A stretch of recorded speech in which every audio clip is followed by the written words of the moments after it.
Մարդիկ նշում են Սուրբ Ծնունդը, սակայն այն ծագել է հեթանոսական կրոնից արի Աստծո ծննդյան օրն է։ Դա Հիսուսի ծննդյան օրը չէ։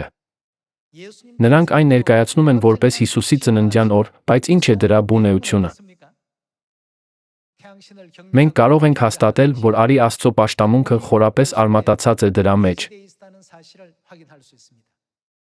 Այլ կրոնական խմբեր արդեն գիտեն ընդունում են սա։ Այս ամենը պատմական փաստեր են։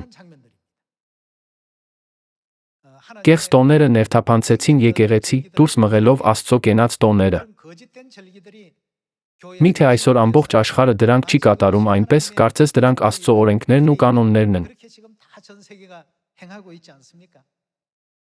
Աստվածաշունչն այս իրավիճակը նկարագրում է հետյալ արտահայտությամբ. Սիոնն ամայացել կործանվել է։ Եկեք այս մասին կարդանք Դանիել 7-րդ գլխի 25-րդ խոսքում։ Իսկ այդ 10 եղջյուրները 10 թագավորներ են, որ այդ թագավորությունից են ելնելու։ Նրանցից հետո մի ուրիշն է լինելու, որը տարբեր է լինելու առաջիններից 3 թագավոր է տապալելու։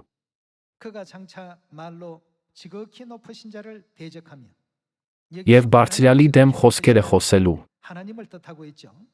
Այստեղ Բարձրյալը նշանակում է Աստված։ Ո՞վ է խոսում Աստծո դեմ։ Ըստ Աստվածաշնչի, Սատանան է, որ խոսում է Աստծո դեմ։ Յուծելու է ամենաբարձրյալի սրբերին, մտածելու է ժամանակներն ու օրենքները փոխելու մասին։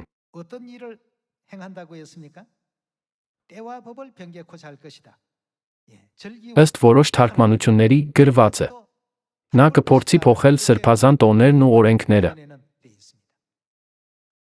Մարգարեացված է, որ Սատանան կփորձի փոխել Աստծո տոները, նրա կենաց օրենքները։ Ճիշտ ինչպես մարգարեացվել էր, Աստծո կենաց օրենքները, նոր ուխտի ճշմարտությունները սկսեցին մեկ առ մեկ վերանալ։ Աստծո 10 պատվիրաններից 4-րդը, հիշիր շաբաթ օրը, այն սուրբ պահելու համար, փոխվեց պահիրք օրը։ Սա հստակ երում է նրանց հրատարակած գրքույկում։ Այս կերպ Սատանան փոխել է Աստծո տոներն ու կյանքի բոլոր օրենքները։ Եսայի մարգարեն նկարագրել է այս իրավիճակը, գրելով. Սիոնն ավերվել է։ 51-րդ գլխի 3-րդ խոսքում գրված է.